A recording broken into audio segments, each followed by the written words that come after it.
I never thought finding a small black device behind my kitchen curtains would change everything. But that's how I discovered my sister-in-law, Amanda, had been secretly filming my family for months.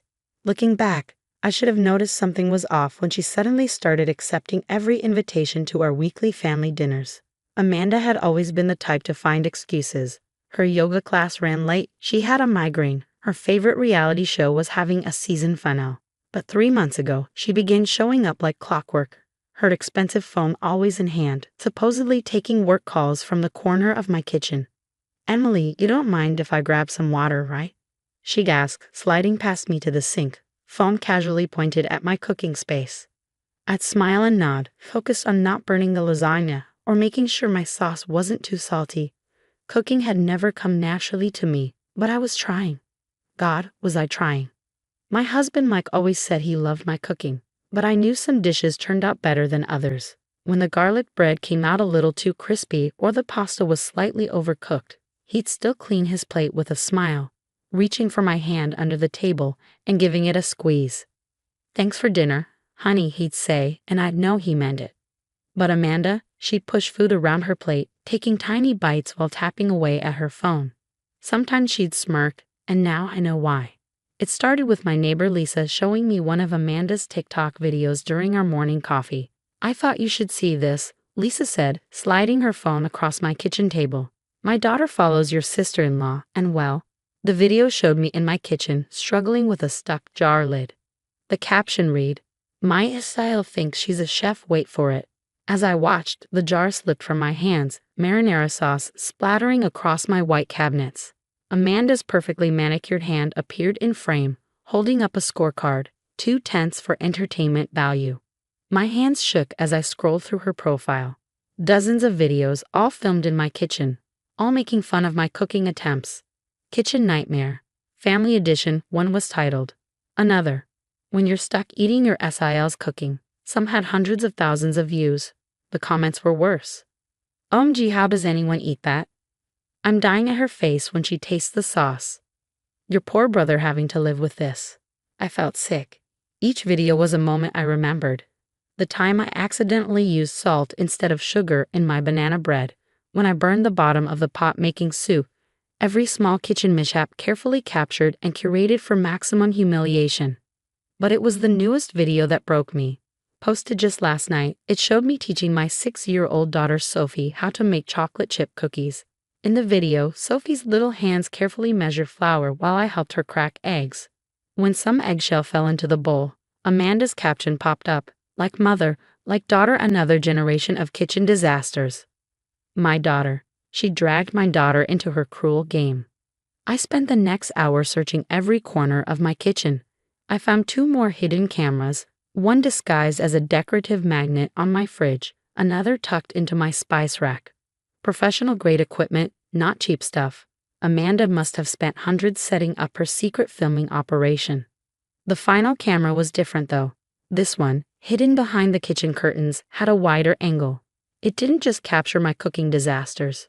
It captured everything that happened in my kitchen when I wasn't there, including what Amanda did during her frequent water breaks. My hands trembled as I connected the camera to my laptop. Hours of footage downloaded, most of it mundane. Me cooking, my family eating, normal everyday moments. But then I found the clips from when I wasn't home, when Amanda would let herself in with the spare key we'd given her for emergencies. The first video made my blood run cold.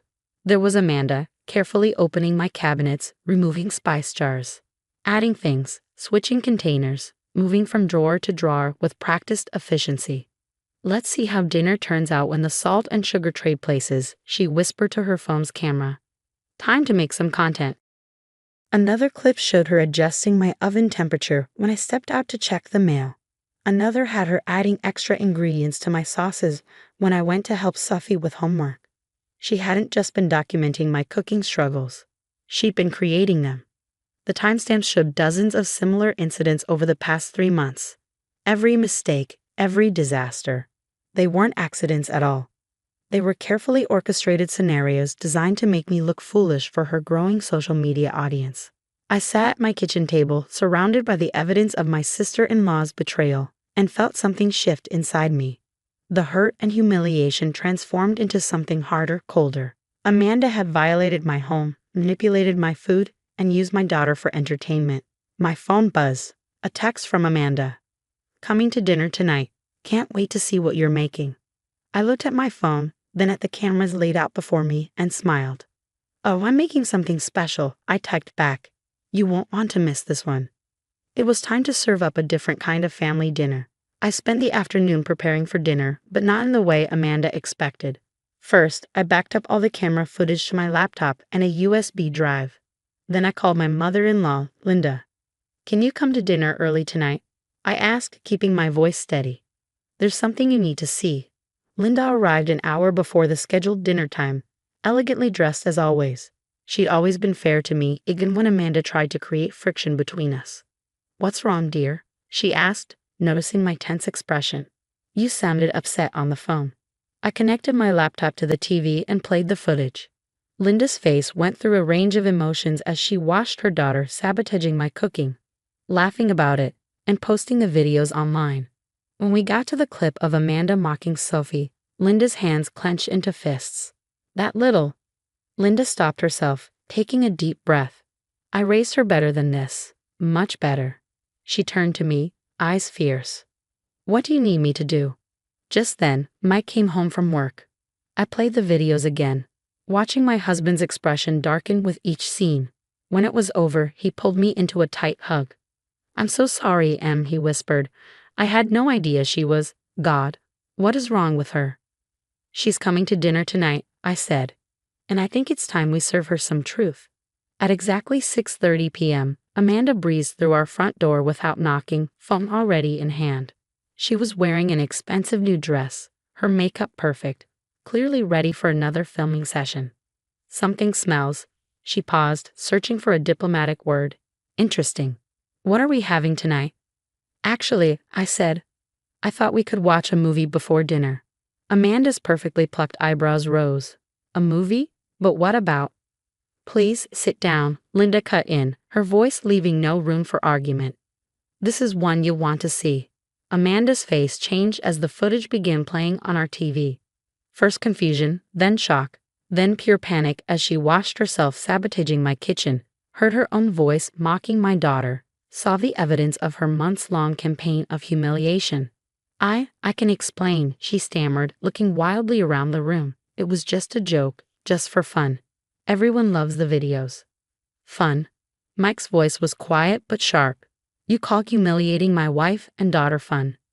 The videos have 500,000 followers, Amanda protested. Do you know how much money I'm making from brand deals? Emily should be thanking me. I made her famous. Famous. I finally spoke, my voice trembling with anger. You made me look like an incompetent mother. You mocked my child. You violated our home and our trust. And for what? For likes? For followers? I want all the videos deleted, Linda declared. Every single one. Now. Amanda clutched her phone to her chest. You can't make me. This is my career. My content. Your content? I pulled out a USB drive. You mean the content you filmed illegally? With hidden cameras? In someone else's home? Recording a minor without parental consent? The color drained from Amanda's face. I wonder what your followers would think about that. I continued. Or your sponsors, or maybe the police. You wouldn't, she whispered. Try me.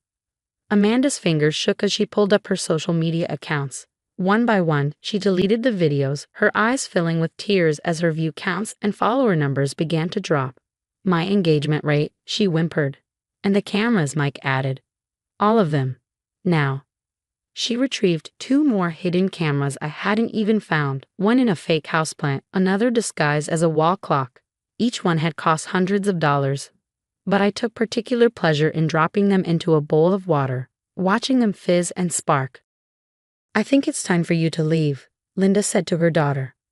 We'll discuss this more tomorrow. At length. Amanda stood, mascara running down her cheeks. Emily, please, my followers, my sponsors. I'll lose everything. I thought about all the dinners I cooked with love, despite my struggles. About Sophie's proud face when we baked together. About the trust that should exist between family members. You already lost everything that matters, I replied. You lost it the moment you decided views were more important than your family's feelings. After she left, Linda hugged me tight. I'm so sorry, she said. I'll make this right, I promise.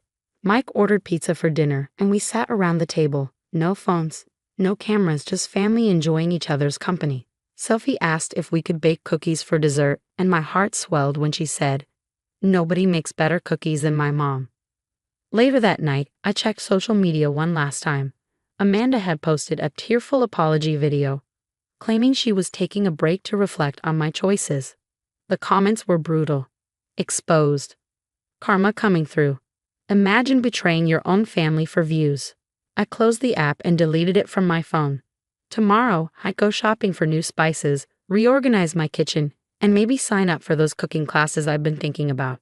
Not because I needed to prove anything to anyone, but because I enjoyed cooking for the people I loved. And this time, the only person filming in my kitchen would be me, teaching Sophie how to make her favorite chocolate chip cookies. 3 months have passed since the night we exposed Amanda's videos. The changes in our family dynamics have been both subtle and profound. Linda comes over more often now, not to supervise or criticize, but to genuinely help. She enrolled us both in a cooking class at the local community center, and our Tuesday nights have become a special bonding time.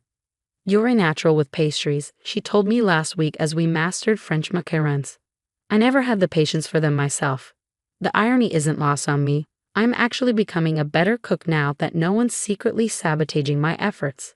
But more importantly, I'm enjoying it again. The kitchen feels like a safe space once more, filled with laughter and learning instead of anxiety and hidden cameras. Amanda's social media break turned permanent after several of her former followers discovered her other videos mocking different family members at various gatherings. Her carefully curated influencer career imploded within weeks. The last I heard, she had to move back in with Linda and take a regular 9-to-5 job. I wasn't prepared for her arrival at our door one Sunday morning, clutching a worn envelope and looking nothing like the polished social media star she'd once been. "Can we talk?" she asked, her voice small. Gone were the designer clothes and perfect makeup, replaced by a simple sweater and jeans. She looked more like the sister-in-law I first met years ago, before followers and sponsorships became her whole identity. Mike was out with Sophie at her soccer practice, so I hesitated before stepping aside to let her in. The kitchen, scene of her betrayal, seemed like the last place we should talk, but that's where she headed. "I found these while moving out of my apartment," she said, pulling photos from the envelope. They were from years ago, before her social media obsession. Pictures of us baking Christmas cookies together, laughing at family barbecues, celebrating birthdays. We were friends once, weren't we? We were, I agreed quietly, before likes became more important than loyalty. She winced. "I've been seeing a therapist. She's helping me understand why I became so obsessed with the followers, the validation, the need to make content out of everything and everyone." I stayed silent, letting her continue. "I was jealous," she admitted, staring at her hands. "Not of your cooking, God, that sounds so stupid now, but of your life, your happiness. Mike adores you. Sophie is perfect. Even Mom, she's closer to you now than she ever was with me.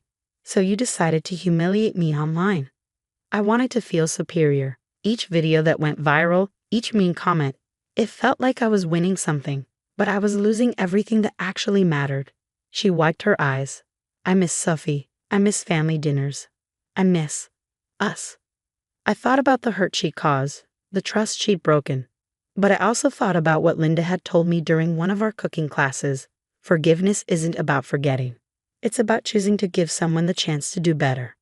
"I can't promise things will ever be the same," I said carefully. "But if you're serious about making amends, you can start by joining our cooking class. No phones allowed." Her eyes lit up with cautious hope. "Really?" "Tuesday nights at 7. "But Amanda," I met her gaze firmly. "One chance. That's all you get." She nodded solemnly. "I understand. And Emily, I really am sorry for everything." The following Tuesday, Amanda showed up to class in an old apron of Linda's, phone nowhere in sight. We made classic beef bourguignon, and yes, she struggled just as much as I once had. But this time, there were no hidden cameras, no mocking comments, just 3 women learning and laughing together. Last night, we hosted our first full family dinner since the incident. Amanda brought a homemade apple pie, slightly burned on the edges but made with genuine effort. Sophie, after initial hesitation, showed her aunt the proper way to measure ingredients for cookies. The joy on both their faces was worth more than 1 million views. My phone still sits in a drawer during family meals. Not because I'm afraid of being recorded, but because I've learned something valuable through all of this. Real life, messy, imperfect, genuine life, is worth so much more than any carefully curated content. As I write this, Sophie and Amanda are in the kitchen attempting to make cinnamon rolls from scratch. There's flour everywhere, and they've already messed up the filling once. But their laughter is real, their mistakes are their own, and the only documentation is the memory we're creating together. Sometimes the sweetest revenge isn't about getting even, it's about getting better. Better at cooking, better at forgiving, better at being family, and that's something no amount of likes or followers could ever replace.